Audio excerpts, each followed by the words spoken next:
A weather emergency is unfolding right now in New South Wales with thousands evacuated from their homes. Some of the images we're seeing of rescues being carried out in fast-moving floodwaters are heart-stopping. Those rescues, of course, thanks to the brave folks at the SES. We've had a casualty as well already. Assistant Commissioner Sean Kearns joins us now. Sean, thank you so much for your time.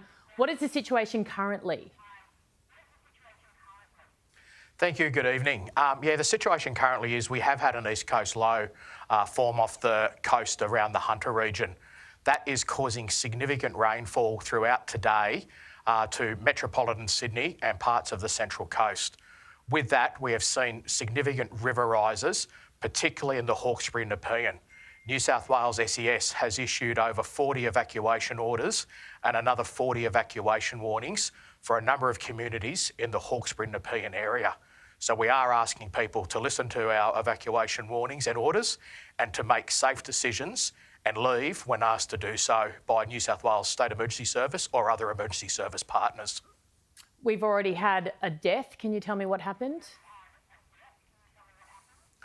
That's a subject for police investigation, so I won't be able to comment any further on that at this time. OK, there is vision of a rescue of a woman near Holsworthy that was clinging to a tree. Can you give us some insight into how that was carried out? Yeah, look, from my understanding is New South Wales State Emergency Service in-water flood rescue specialists assisted that person who, I'm not exactly sure how they were in the water, but they did enter floodwater. And so we had to go in and rescue her. So we have conducted over 90 flood rescues in the last 24 hours alone.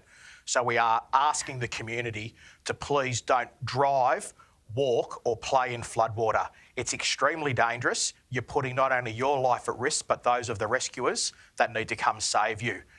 Even if you think you know it or it's not fast moving, there could be debris, the road could have fallen away underneath. So please don't do it. And if you don't need, and the other thing we're asking people to do, if you don't need to do any essential travel, please don't leave home and just listen to the warnings from New South Wales State Emergency Service and the Bureau of Meteorology. Assistant Commissioner, is it fair to say maybe the majority of rescues you've conducted were of people who consciously went into situations that they shouldn't have? Look, it's really hard to say why people enter floodwater, but we do just ask people to avoid it. There can be times where the flash flooding can occur where you can get caught out. So it is important, as I said, to avoid any unnecessary travel and be aware of your surroundings. Listen to the warnings from New South Wales State Emergency Service. Have the radio on if you're out in the car listening to the warnings. And also take heed of our New South Wales State Emergency website and also social media, which has the current updates and warnings in place. They're saying that there are communities that have never been flooded being flooded now. Is this as bad as you've seen it? Look, this is bad. The predictions are that this is going to be at least as bad as March and April of this year and March 2021, with a chance of it being higher. So we are asking communities just to listen to the warnings. We are constantly getting updates from the Bureau of Meteorology, and we will let the community know as the river rises. But we are asking people to be prepared. Just because you haven't flooded before doesn't mean that you won't be flooded this time. We're also asking people to be prepared that they may have to evacuate tonight. We have tried to issue as many evacuation orders as we can during the day, but what we have seen is that the rivers are rising quickly, so there could be the need to issue further evacuation orders overnight. So we are asking people, if you do live in an area that has previously flooded, particularly in March this year and March last year, to be prepared to evacuate. You don't have to wait to the evacuation order to leave. You can make the decision to go with family and friends now. And there's also a number of evacuation centres open, which are all on the New South Wales SES website. Yes, very quickly, I've just got them through. Canley Vale, Narellan, Gymea, Richmond and North Richmond. Very quickly, when can we expect some respite?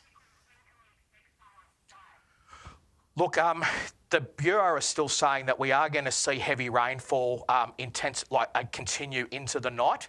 This is going to be particularly so from areas around the Hunter down into the northern suburbs of Sydney at least.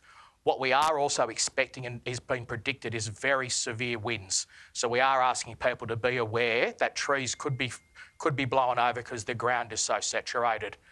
Tomorrow, also, we are expecting, as the low crosses the coast overnight, that there could be significant heavy rainfall in the Hunter region.